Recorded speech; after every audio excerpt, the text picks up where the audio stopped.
diffuser maintenant la ministre de la Culture, Roselyne Bachelot, qui s'adresse à vous tous et à nous tous. Mesdames, Messieurs, je ne pouvais pas être présente parmi vous aujourd'hui, mais je tenais à m'adresser à vous à l'occasion des 13e Assises du journalisme pour rendre hommage à votre travail et à votre engagement. Vous vous donnez pour mission d'informer vos contemporains, de faire vivre le débat public et la démocratie en faisant usage de l'un des droits les plus fondamentaux de l'homme, la liberté d'expression. Alors que se tient le procès des auteurs de l'attentat qui a décimé la rédaction de Charlie Hebdo en janvier 2015, nous avons été confrontés, il y a quelques jours, à un terrible événement qui a touché des professionnels de votre secteur. Je partage votre émotion et tiens à vous assurer mon soutien indéfectible face à cette nouvelle attaque inacceptable contre la liberté d'expression. Je tiens d'ailleurs à saluer le grand mouvement de solidarité qui unit votre profession autour de la défense de ce pilier de la République. La lettre ouverte qu'ont publiée la semaine dernière près d'une centaine de médias, télévision, radio, presse écrite, est venue rappeler à l'ensemble de nos concitoyens que la liberté d'expression est l'affaire de tous, qu'il appartient à chacun de se mobiliser pour la défendre. Je veux également rendre hommage au travail que vous avez réalisé depuis le début de la crise sanitaire, en particulier durant la période de confinement. Vous avez su vous adapter à des conditions inédites pour continuer à remplir votre mission plus que jamais essentielle pour tous les Français. Vous avez continué à vous rendre sur le terrain, à donner la parole à celles et ceux qui étaient en première ligne. Vous avez permis à tous nos concitoyens d'avoir accès à une information fiable et de qualité, pluraliste et nuancée. Vous continuez à nous aider à comprendre cette crise, inédite par sa nature comme par la gravité de ses effets. Dès le début de la crise sanitaire, l'État s'est mobilisé pour accompagner celles et ceux d'entre vous qui exercent leur profession dans des conditions précaires et qui ont été confrontés à la diminution des commandes de pige. Le décret du 16 avril dernier a ainsi permis aux journalistes pigistes d'être intégrés au plan de chômage partiel mis en œuvre dans le secteur de l'information. D'autres mesures témoignent du soutien conséquent apporté au secteur de la presse depuis le début de l'année. Le gouvernement a veillé à laisser les points de vente de presse ouverts pendant le confinement.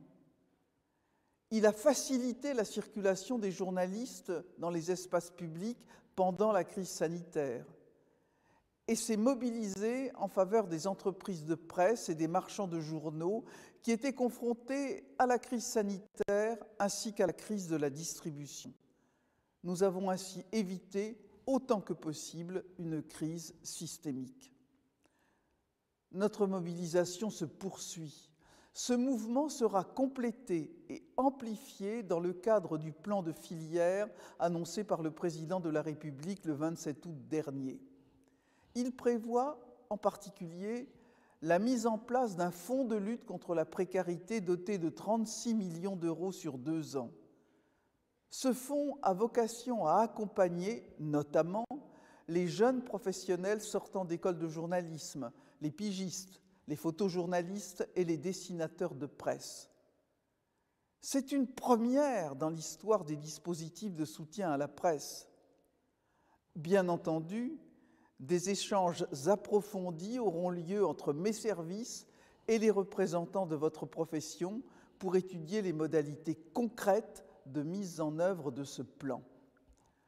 Enfin, j'ai le plaisir de vous annoncer la publication, d'ici la mi-octobre, d'un arrêté précisant les conditions d'accès des journalistes pigistes aux prestations de la Caisse nationale d'assurance maladie. J'ai obtenu cet été des avancées sur cette question qui mobilise les syndicats de journalistes de longue date. L'arrêté, qui paraîtra prochainement, améliorera significativement l'accès des pigistes aux prestations sociales, en particulier en matière de congé maternité, remédiant ainsi à une anomalie parfaitement injustifiée. Les autres mesures de soutien portées par le gouvernement pour la filière de la presse auront aussi, bien entendu, des impacts bénéfiques pour votre profession. Je pense en particulier à l'action que mène le gouvernement aux côtés des éditeurs et des agences de presse pour obtenir un meilleur partage de la valeur générée par la diffusion numérique des contenus d'information. Comme vous le savez, la France, en adaptant la loi du 24 juillet 2019, a été le premier pays à transposer dans son droit national la directive européenne sur le droit d'auteur et les droits voisins. La reconnaissance du droit voisin des éditeurs et agences de presse se heurte encore à la résistance des grandes plateformes numériques. L'autorité de la concurrence est saisie et le gouvernement veillera à la pleine application de la loi. Je rappelle par ailleurs que la loi prévoit qu'une part appropriée et équitable de la rémunération due au titre de ce droit nouveau doit revenir aux journalistes et aux autres auteurs d'œuvres incluses dans les publications de presse.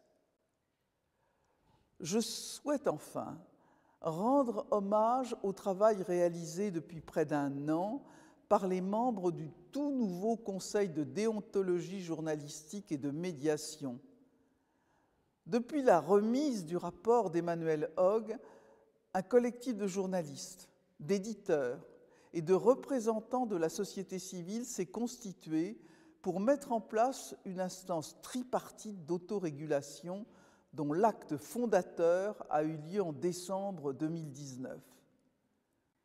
Depuis cette date, et grâce à la seule activité bénévole de ses membres, le CDJM a démarré ses activités et a déjà rendu plus d'une 40aine d'avis. Dans le contexte de défiance croissante des Français pour leurs médias, je crois à la nécessité de réponses déontologiques fortes. La mise en place du CDJM est à cet égard une étape importante.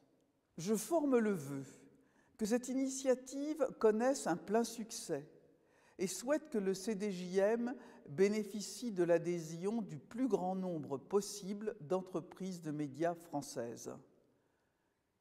Mesdames, Messieurs, la liberté de la presse est au cœur du pacte républicain qui nous unit.